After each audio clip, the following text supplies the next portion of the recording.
Class 12 English medium, शायद fourth part है आपका।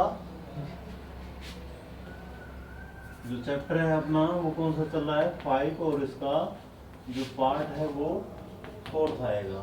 आई होप फोर्थ है, ठीक है, या फिफ्थ है, जो भी है शायद फोर्थ ही पार्ट है। Good morning. आज का जो अपना टॉपिक है वो है चैप्टर 5 से 3 पार्ट हम पहले पढ़ा चुके हैं। वाटर जो प्लांट वाटर जो रिलेशन है उससे संबंधित, और इससे पहले हमने डिफ्यूजन और ऑस्मोसिस आदि को जो है वो पढ़ चुके हैं, हम उनको डिफाइन कर चुके हैं। ठीक है, कि ऑस्मोसिस जो है वो क्या होता है, किस तरह से किस प्रकार से सॉल्यूशन जो होते हैं, ठीक है, सॉल्यूट है या फिर जो सॉल्वेंट होते हैं उनमें से किस तरह से जो वाटर मॉलिक्यूल्स होते हैं उनका मूवमेंट होता है, ये चीजें हम पहले नोट कर चुके हैं, पढ़ चुके हैं। ठीक है, आज का जो अपना टॉपिक जो हमने कल आपसे बीच में छोड़ा था वो था डेमोन्स्ट्रेशन। किसका डेमो?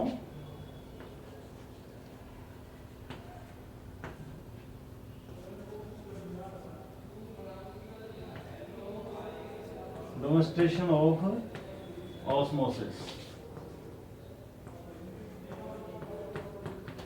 ठीक है, ऑस्मोसिस का डेमो पढ़ेंगे कि ऑस्मोसिस का जो प्रदर्शन है हम प्रायोगिक रूप से, प्रैक्टिकली रूप से किस प्रकार से कर सकते हैं। यहां तक हमने छोड़ा था। इसके पश्चात देखिए, पहले एक डायग्राम हम बनाते हैं। इस प्रकार से हम एक थिसिल कीप ले लेते हैं, इसी तरह से आपको भी बनाना होगा ये। ठीक है, इस प्रकार से थिसिल कीप लेते हैं हम। एक थिसिल कीप जो होता है उल्टा कर लेते हैं इसको, वैसे ये बिल्कुल सीधा होता है लेकिन हम इसे उल्टा कर लेते हैं। ठीक है, और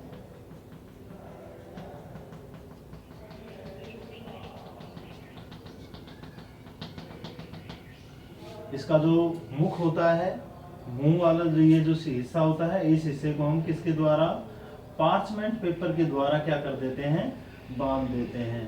ठीक है, किसके द्वारा, पार्चमेंट पेपर के द्वारा। ओके, पार्चमेंट पेपर होता है ये, और जो कि एक सेमी परमेबल जो अपनी लेयर होती है, सेमी परमिएबल लेयर जो होती है उसकी तरह कार्य करता है ये पार्चमेंट पेपर। ठीक है, चरम पत्र भी बोलते हैं इसको। और अब इसे हम क्या करते हैं कि अब इसे हम एक पात्र के अंदर रख देते हैं। इस प्रकार से एक पात्र ले लेते हैं हम, ठीक है, और पात्र के अंदर इसे क्या कर दिया जाता है, रख दिया जाता है। ओके, इस प्रकार से। और पात्र जो होता है इसे फिलअप कर लेते हैं, किसके द्वारा, वाटर के द्वारा। इसके अंदर पानी होता है।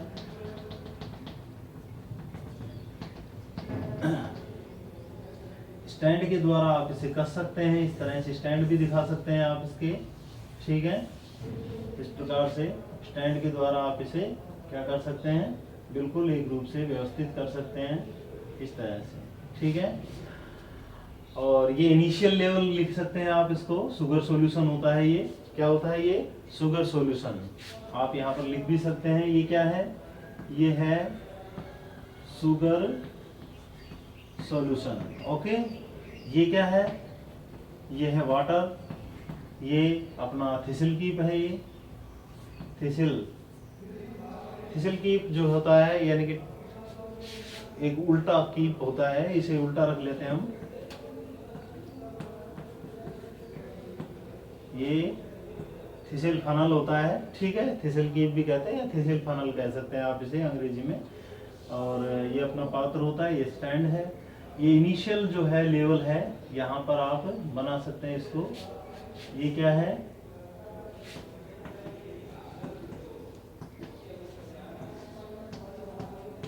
Initial level of sugar solution.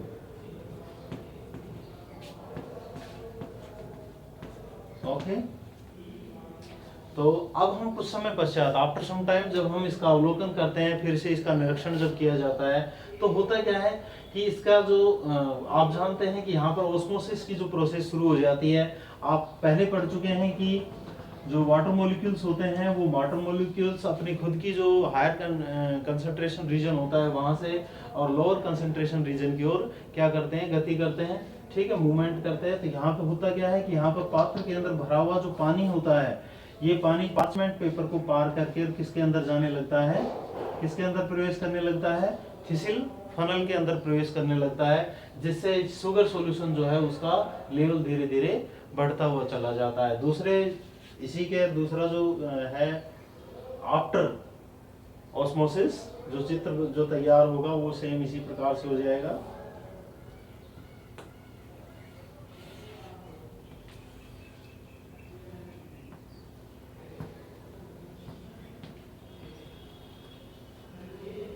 ये वो पार्चमेंट पेपर हो गया, ठीक है, लिख भी सकते हैं आप इसे।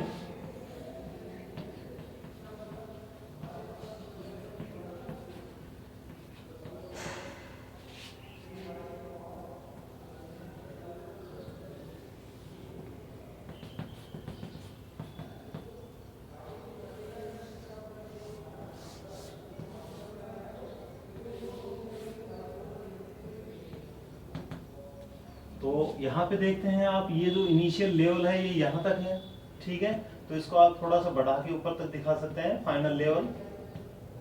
ओके, इनिशियल लेवल यानी कि प्रारंभिक जो लेवल था वो कहाँ है, और अंतिम जो लेवल है ऐसा क्यों हुआ, इसमें बढ़ोतरी क्यों होती है, ठीक है, जो है लेवल शुगर सॉल्यूशन का लेवल जो है थिसिल कीप में इंक्रीज क्यों होता है, क्योंकि हम जानते हैं कि पार्चमेंट पेपर जो कि एक सेमी परमेबल जो अपनी लेयर होती है उसकी तरह कार्य कर रहा है, तो यहाँ से वाटर के जो मॉलिक्यूल्स होते हैं वो पात्र से और किस में प्रवेश करना शुरू कर देते हैं, वो थिसिल फनल में शुरू कर देते हैं, और जैसे जैसे इसके अंदर जाएंगे वैसे वैसे क्या होगा कि जो शुगर लेवल है जो इनिशियल था वो यहाँ पे था, हम देखा, और वो बढ़कर चला जाता है, और इसे हम क्या कहेंगे, final level of sugar solution. ठीक है, आसान है, ज्यादा इसमें ऐसा कुछ भी नहीं है, आपको ये डायग्राम बनाना है बस। ओके, बाकी सारी चीजें जो कि तो ही हैं, ये वाटर है इस प्रकार से, ये थिसिल कीप है, ठीक है।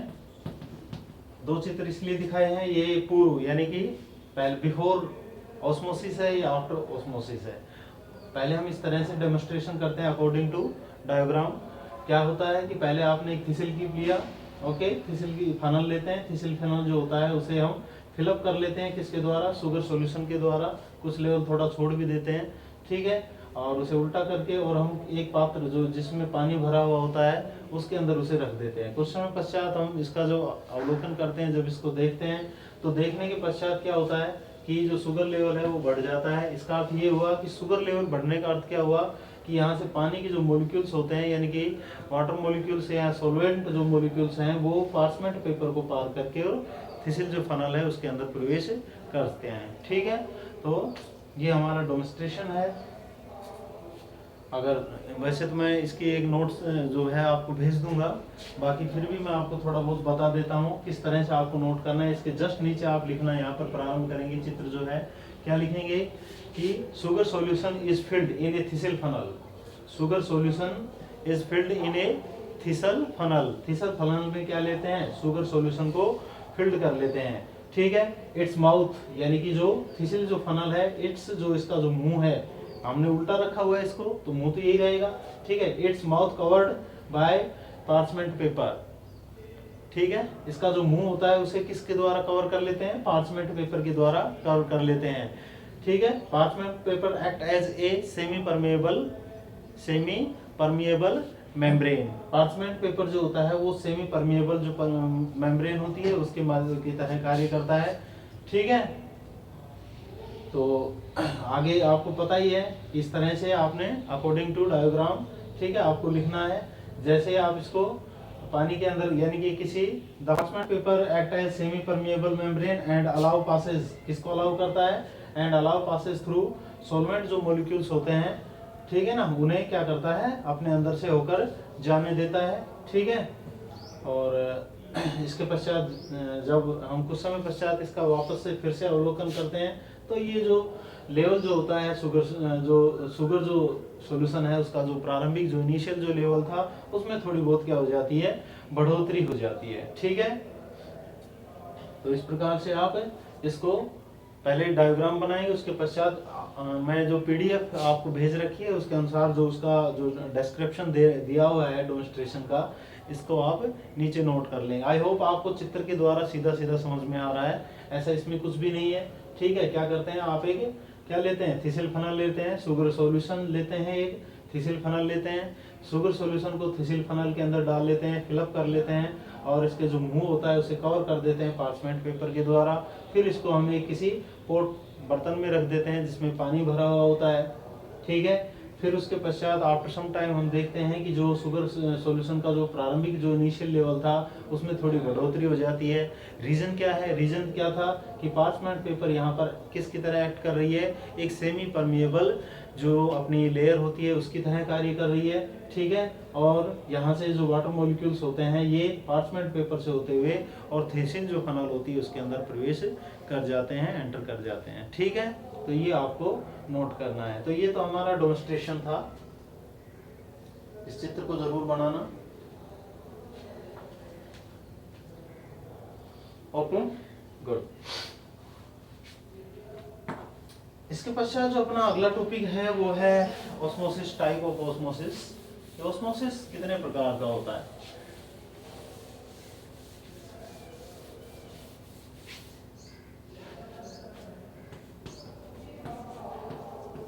टाइप ऑफ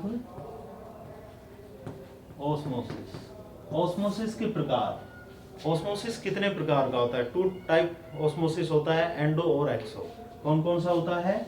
एक तो होता है नंबर 1 एंडो ऑस्मोसिस और दूसरा जो होता है वो होता है एक्सो ऑस्मोसिस, ठीक है। एंडो ऑस्मोसिस और एक्सो ऑस्मोसिस। आपको जो नाम से ही पता लग रहा होगा कि एंडो और एक्सो। एंडो का मतलब एंड्स यानी कि यहाँ पर अंत है, एक्सो मतलब बही, ठीक है, अंदर आना पानी का और बाहर निकलना। देखो इन दोनों शब्दों को समझने से पहले हमें दो शब्द और समझने बहुत ही जरूरी हैं, एक हाइपोटोनिक सॉल्यूशन और एक हाइपरटोनिक सॉल्यूशन, ठीक है। कौन कौन से? एक्सो और एंडो यानी कि टाइप ऑफ ऑस्मोसिस को समझने से पहले हमें दो चीजें जरूरी हैं समझना, वो है हाइपरटोनिक सॉल्यूशन और हाइपोटोनिक सॉल्यूशन। ये क्या होते हैं, ठीक है।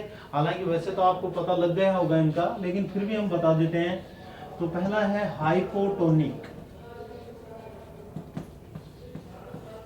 सॉल्यूशन, ये बहुत जरूरी होता है। और दूसरा होता है हाइपरटोनिक सॉल्यूशन। कौन सा? Hypertonic solution, okay. Hypotonic solution और हाइपरटोनिक सॉल्यूशन। हिंदी में बोले तो इसे हम कहते हैं अल्प परासारी, जो कि आपके मतलब का नहीं है, ठीक है, लेकिन हो सकता है कि आपको वैसे समझ में आ जाए। और हाइपर का मतलब होता है अति परासारी, ठीक है, ओके। लेकिन आपको जो ध्यान रखना है वो हाइपो और हाइपर याद रखना है। अब हम इनकी डेफिनेशन की बात करें कि हाइपो जो सॉल्यूशन है और जो हाइपर जो सॉल्यूशन है ये है क्या चीज। पहले हम पढ़ते हैं किसके बारे में?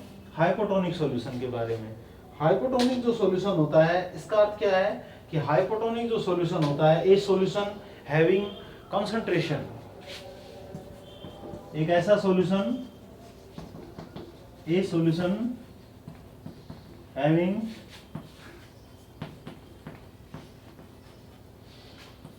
कंसंट्रेशन, किससे किससे ज्यादा? Concentration less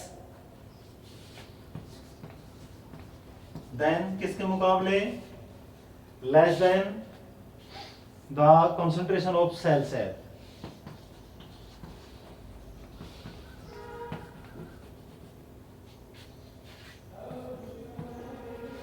of cell sap. कोशिका जो रस होता है, ये हमारी जो कोशिका होती है, सेल जो होती है, इस सेल के अंदर जो ये क्या पाई जाती है? वोक्यूल्स जो पाई जाती है। इस वोक्यूल्स की ये वाली जो परत होती है ये क्या कहलाती है? ये कहलाती है टोनोप्लास्ट। क्या कहलाती है? टोनोप्लास्ट। और इसके अंदर भरा हुआ जो रस होता है उसे हम क्या कहते हैं? उसे हम सेल सैप कहते हैं, ठीक है। क्या बोलते हैं उसे हम? सेल सैप यानी कि कोशिका रस कहते हैं, ठीक है। तो यहाँ पर हाइपोटोनिक सॉल्यूशन का मतलब क्या हुआ? ए solution having concentration less then, यानी कि एक ऐसा सॉल्यूशन जिसका कंसंट्रेशन, जिसकी जो सांद्रता होती है वो लेस देन यानी कि कम होती है, किसके मुकाबले? The concentration of cell sap, जिसकी कोशिका रस के मुकाबले सांद्रता कम हो। अब सांद्रता कम होने का मतलब क्या है? देखो ये चीज बार बार मैं क्यों बता रहा हूं, सबसे इंपॉर्टेंट जो है वो यही है कि आपको ये समझ में आना चाहिए कि कंसंट्रेशन कब किसका कम और ज्यादा आके हम, ठीक है। अब यहां पर ये कहा गया है कि एक सॉल्यूशन, बात आ रही है सॉल्यूशन की, ठीक है। तो यहां हमने एक विलियन बनाया हुआ है, मान लीजिए कि ये एक पात्र है, इसके अंदर हमने एक विलियन तैयार कर लिया, ठीक है। और ये हमारा ऑलरेडी पहले ही जो सेल सैप है इसके अंदर एक सॉल्यूशन भरा हुआ है, ठीक है। ये ऑलरेडी नेचुरल रूप से सॉल्यूशन है इसके अंदर, और एक हमारे पास उपलब्ध है। तो यहाँ पर किसे हम हाइपोटोनिक सॉल्यूशन कहेंगे इसके मुकाबले, और किसे हम हाइपरटोनिक सॉल्यूशन कहेंगे। तो माय डियर स्टूडेंट, इसका मतलब क्या हुआ कि हाइपोटोनिक तो उसे कहेंगे जिसकी जो कंसंट्रेशन होती है वो सेल सैप से कम हो। सेल सैप से कम होने का मतलब क्या है कि जो सॉल्यूशन आपके पास उपलब्ध है, ठीक है, जो सॉल्यूशन आपके पास उपलब्ध है उसके अंदर वाटर मॉलिक्यूल्स ज्यादा हैं और अदरवाइज दूसरे जो सॉल्यूट है वो कम है, ठीक है। वाटर मॉलिक्यूल्स जो है वो मच मोर यानी कि ज्यादा है, अर्थात यहाँ पानी की मात्रा, सीधे शब्दों में अगर हम बताएं तो यहाँ पर पानी की मात्रा कैसी है, यहाँ पर पानी की मात्रा तो ज्यादा है और दूसरे जो सॉल्यूट होते हैं उनकी मात्रा कम है इसके मुकाबले, ठीक है। इसलिए यहाँ पर ये वाला जो सॉल्यूशन है ये कैसा हो जाएगा, हाइपोटोनिक। यही कहा गया है ए सॉल्यूशन हैविंग कंसंट्रेशन, जिसका जो कंसंट्रेशन, जिसकी सांद्रता जो होती है लेस देन, कम होती है किससे, the concentration of cell sap, cell sap के मुकाबले जिस सॉल्यूशन की सांद्रता कंसंट्रेशन कम हो वो सॉल्यूशन हाइपोटोनिक सॉल्यूशन होगा, ठीक है। इसके मुकाबले अगर हम दूसरा देखें, दूसरा क्या है हमारे पास, हाइपर सॉल्यूशन। लिख लेना इस परिभाषा को या अलग से कहीं भी नोट कर लेना आप, ठीक है। हाइपर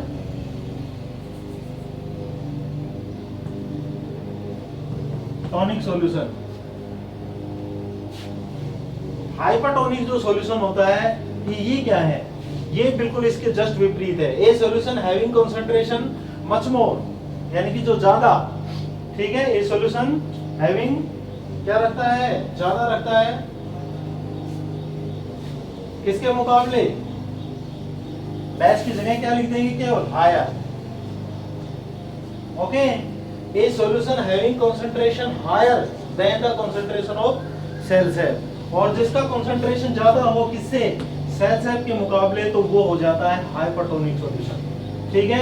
अर्थात इसमें अब क्या है, जल की मात्रा अब यहाँ पर कम है, पानी की मात्रा कम है, इधर ज्यादा है इसका मतलब, ठीक है। तो यहाँ पर आप एंड और एक्सो को बड़े आसानी से समझ सकते हैं इन दो शब्दों के पश्चात, ओके।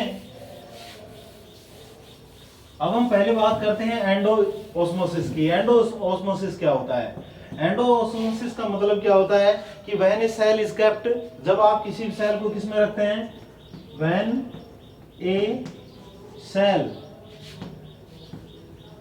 रखी जाती है किसके अंदर, kept in a hypotonic solution, in a hypotonic solution, ठीक है। जब आप किसी कोशिका को किस में रखते हैं, हाइपोटोनिक सॉल्यूशन में रखते हैं, तो क्या होगा, होता क्या है, सीधी सी बात है, रखते हैं तो वाटर मॉलिक्यूल्स डिफ्यूज,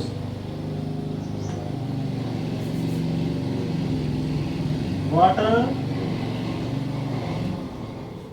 मॉलिक्यूल्स क्या होते हैं, डिफ्यूज होते हैं, किधर से किधर, फ्रॉम, बताइए किधर से किधर होते हैं, from the solution in the cell, from the solution, solution से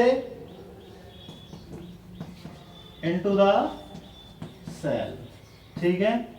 क्या कहा गया है कि व्हेन ए सेल, जब आप किसी भी, मान लीजिए आपके पास एक कोशिका है, ठीक है, और ये आपके पास एक पात्र है और इस पात्र में एक ऐसा सॉल्यूशन भरा हुआ है, हाइपोटोनिक सॉल्यूशन है, ठीक है। कैसा है, हाइपोटोनिक सॉल्यूशन है। जब आप इस कोशिका को इसके अंदर रखते हैं तो होता क्या है कि वाटर जो मॉलिक्यूल्स होते हैं वो डिफ्यूज होते हैं किधर से, सॉल्यूशन से। ये हमारे पास सॉल्यूशन है, ठीक है, सॉल्यूशन से, और किधर प्रवेश करना शुरू कर देते हैं, सेल के अंदर, इनटू द सेल, ठीक है। यही प्रोसेस क्या होती है, एंडोस्मोसिस कहलाती है। और इसका मतलब क्या हुआ, समझ गए ना इसको? When a cell kept in a hypotonic solution water molecules diffuse from the solution into the cell, cell के अंदर जाना शुरू कर देते हैं। और होता क्या है कि सेल बिकम कैसी हो जाती है,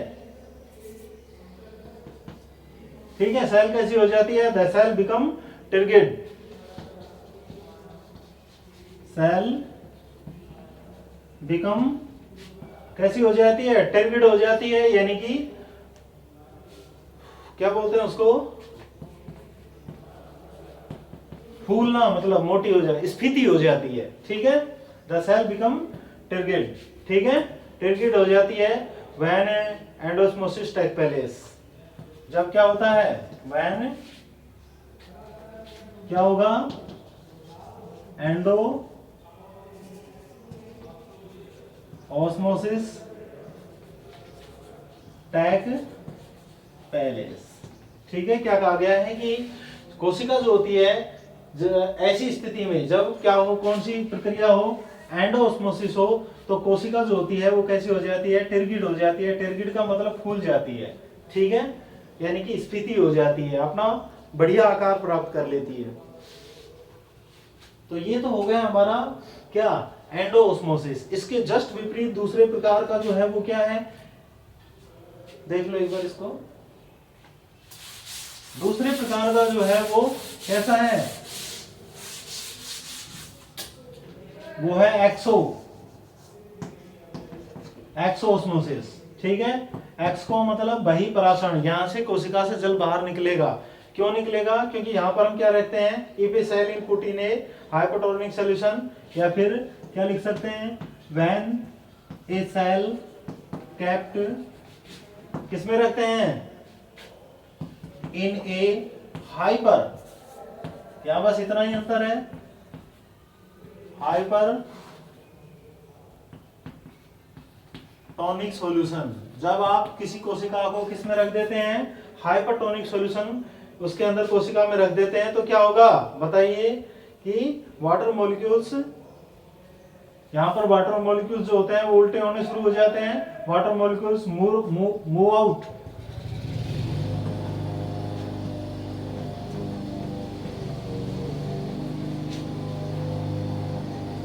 वाटर मॉलिक्यूल्स क्या होते हैं, मूव आउट होते हैं, किधर से किधर, water molecules move out of the cell, cell से बाहर निकलते हैं, ऑफ द सेल, ठीक है। उसी प्रकार से सेम टू सेम आपके पास कैसा सॉल्यूशन है, आपके पास कैसा हो गया, हाइपरटोनिक सॉल्यूशन हो गया, ठीक है। अब आपके पास हाइपरटोनिक सॉल्यूशन है, जब इसमें आप किसी सेल को रखेंगे तो आप जानते हैं कि हाइपरटोनिक सॉल्यूशन जो होता है उसमें वाटर मॉलिक्यूल्स जो होते हैं उनकी कंसंट्रेशन कम होती है, और जो सेल्स है पर उसकी वाटर मॉलिक्यूल्स की ज़्यादा होगी, यानी कि अंदर कोशिका के अंदर पानी की मात्रा ज़्यादा है और बाहर कम है। तो आप जानते हैं कि वाटर के जो मॉलिक्यूल्स होते हैं वो हमेशा अपनी उच्च सांद्रता से और निम्न सांद्रता की ओर क्या करते हैं, मूव करते हैं, जिससे क्या होगा कि जल जो होता है वो बाहर निकलना शुरू कर देता है कोशिका से, ठीक है। और आगे क्या लिख सकते हैं कि द सेल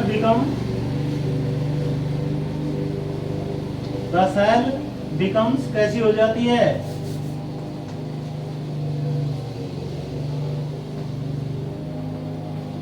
बिकम फ्लैसिड, कैसी हो जाती है, फ्लैसिड हो जाती है, फ्लैसिड कब, व्हेन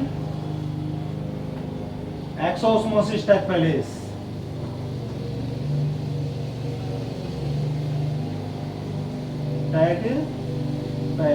ठीक है। जब एक्सोस्मोसिस कंप्लीट होता है तो फ्लैसिड हो जाती है, फ्लैसिड का मतलब स्लत हो जाती है, पिचक जाती है, क्योंकि इससे पानी बाहर निकल जाता है और ये क्या हो जाएगी, पिचक जाएगी, ठीक है। तो ये हमारा एक्सोस्मोसिस था।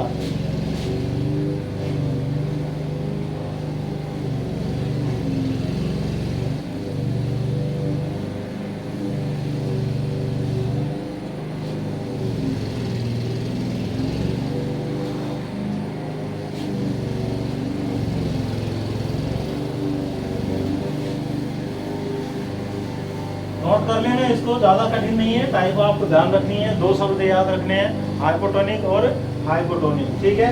इसके पश्चात नेक्स्ट जो टॉपिक है वो है प्लाज्मोलाइसिस। प्लाज्मोलाइसिस, ठीक है। और दो शब्द होते हैं एंड डी प्लाज्मोलाइसिस, दोनों को एक साथ ही पढ़ते हैं हम, एंड डी प्लाज्मोलाइसिस, ठीक है। प्लाज्मोलाइसिस एंड डी प्लाज्मोलाइसिस दोनों एक साथ ही पढ़े जाते हैं। प्लाज्मोलाइसिस क्या है और डी प्लाज्मोलाइसिस क्या होता है, इसे हम ऑलरेडी जीवद्रव कुंचन या जीवद्रव विकुंचन बोलते हैं। बहुत ही आसान है, ठीक है। शब्दों में जब हम इसे लिखेंगे तब आपको आसानी से ये चीज समझ में आ जाएगी, ठीक है। तो हम बात करते हैं पहले प्लाज्मोलाइसिस की। प्लाज्मोलाइसिस का मतलब क्या होता है, एक प्लांट सेल्स इज कंटिन्यूअसली, यदि किसी भी व्हेन, अरे क्या चला दिया ये,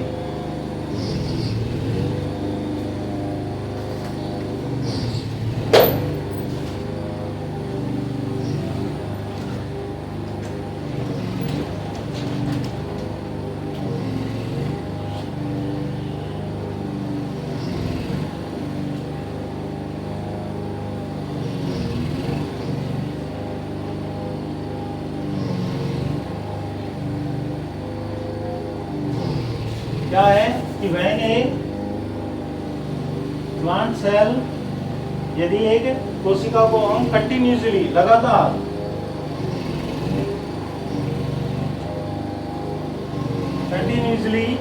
किसके अंदर रखते हैं, capped in a hypertonic solution, in a hypertonic solution, ठीक है।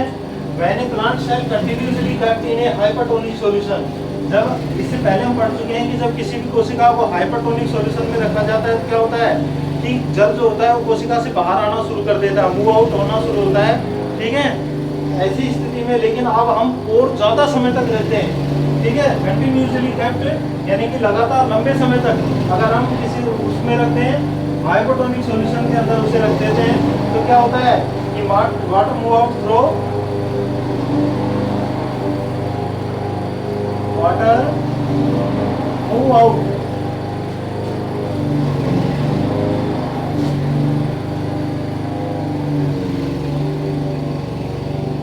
वाटर जो होता है वो किससे थ्रू आ जाता है, एक्सोस्मोसिस के द्वारा, ठीक है। जिससे कोशिका से पानी जो होता है वो बहिर्पराशरण के माध्यम से बाहर निकलना शुरू कर देता है। कैसी स्थिति में, जब आप कोशिका को किस में रखते हैं, हाइपोटोनिक सॉल्यूशन के अंदर रखते हैं, ठीक है। और धीरे धीरे जब इसे आप लंबे समय तक रख सकते हैं तो क्या होगा कि जो कोशिका होती है वो कंप्लीटली कैसी हो जाएगी, फ्लैसिड हो जाती है, स्लथ हो जाती है। एज ए रिजल्ट अगर हम करें, इससे क्या होगा, एज ए रिजल्ट क्या होगा बताइए, कि जो, अरे क्या है,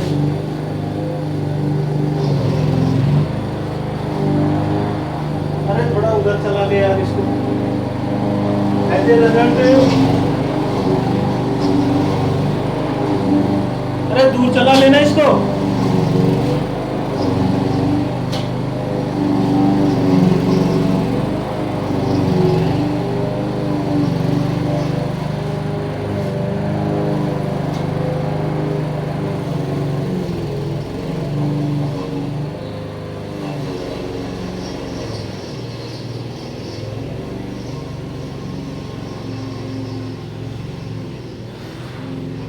क्या होता है एज ए रिजल्ट, जो प्रोटोप्लाज्म है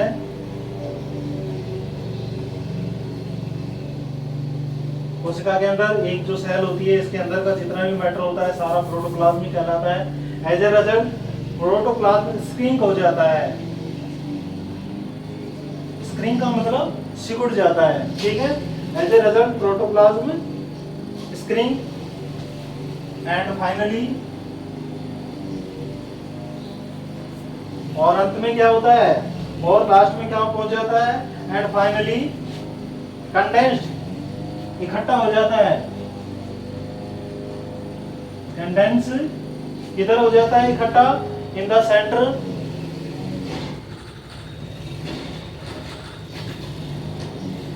इन द सेंटर और वन कॉर्नर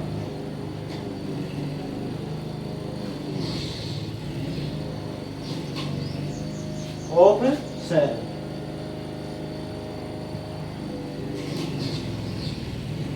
ठीक है, तो ये प्लाज्मोलाइसिस होता है। क्या कहा गया कि when a plant cell continuously tag in a hypertonic solution, जब एक कोशिका को हम लगातार हाइपरटोनिक सॉल्यूशन के अंदर रखते हैं तो क्या होता है, वाटर मूव आउट थ्रू एक्सोसिस, और कोशिका से जो वाटर होता है वो बाहर निकलना शुरू हो जाता है, जिससे होता है क्या है, एज ए रिजल्ट सेल का जो प्रोटोप्लाज्म होता है, सेल का जो प्रोटोप्लाज्म होता है वो स्क्रीन हो जाता है, इकट्ठा हो जाता है, सिकुड़ जाता है और फाइनली कंडेंस हो जाता है इन द सेंटर, या तो कोशिका के बीच में बिल्कुल, या फिर one corner of the cells, या कोशिका के किसी कोने में। ठीक है, जैसे ये मान लीजिए सेल है आपके पास, ये सेल का जो इसके अंदर भरा हुआ प्रोटोप्लाज्म होता है वो इकट्ठा हो जाता है एक जगह, इसका सारा पानी निकलने का, और कोशिका जो होती है इस प्रकार से कैसी हो जाती है, फ्लैसिड हो जाती है। ठीक है, कैसी हो जाती है, फ्लैसिड हो जाती है। तो आप देख सकते हैं ये क्या कहलाएगी, ठीक है, देख सकते हो कि this process is called plasmolysis, this process is called plasmolysis. अब इसके बिल्कुल विपरीत आप क्या करते हैं कि जिसका प्लाज्मोलाइसिस हुआ है, जिस सेल का प्लाज्मोलाइसिस हुआ है, अब इस सेल को आप वापस किस में रख देते हैं, यहाँ पर तो हाइपरटोनिक सॉल्यूशन था, लेकिन जिस सेल का प्लाज्मोलाइसिस हुआ है अगर इसे आप वापस किस में रख देते हैं, अगर इसे वापस आप हाइपोटोनिक, हाइपर की जगह आप किस में रख देते हैं, हाइपोटोनिक सॉल्यूशन में रख देते हैं, तो क्या होगा कि वाटर जो मॉलिक्यूल्स होते हैं वो किसके अंदर प्रवेश करना शुरू कर देते हैं, एंटर इनटू सेल, कोशिका के अंदर जाना शुरू कर देते हैं, और कोशिका वापस फिर से कैसी हो जाती है, क्रिकेट हो जाती है, कैसी हो जाती है, क्रिकेट हो जाती है, और प्रोटोप्लाज्म जो होता है वो स्प्रेड हो जाता है, फैल जाता है। ठीक है, जैसे मान लीजिए ये सेल है, ये अब कैसी है, ये प्लाज्मोलाइसिस हुआ है, इसका जीव कुंचन हो गया, लेकिन अब इसे हम कैसे उसमें रख दिया हमने, कैसे सॉल्यूशन में, हाइपोटोनिक सॉल्यूशन में रख दिया। ठीक है, तो होगा क्या, होगा ये कि पानी इसके अंदर जाता रहेगा धीरे धीरे, और जब पानी इसके अंदर जाएगा तो पहले जिसका जो प्रोटोप्लाज्म है वो स्प्रेड होगा, वो फैल जाएगा, और फिर कोशिका जो होती है वापस अपना पुनः जैसा पहले थी वैसा ही आकार प्राप्त कर लेती है। इसके जस्ट विपरीत, तो उसे हम क्या कहते हैं, डीप्लाज्मोलाइसिस कहते हैं, जीव द्रव विकुंचन कहते हैं। ठीक है, तो आज के लिए इतना ही, प्लाज्मोलाइसिस और डीप्लाज्मोलाइसिस, इसे आप अपने अकॉर्डिंग टू नोट्स इसको उतार लेना, समझ में आ गया होगा आपके। आगे अगला जो अपना टॉपिक आएगा, ठीक है, वो विभिन्न प्रकार के प्रेशर है, ठीक है, जो कि हम नेक्स्ट वीडियो में आपको पढ़ाएंगे। Good bye, have a nice day.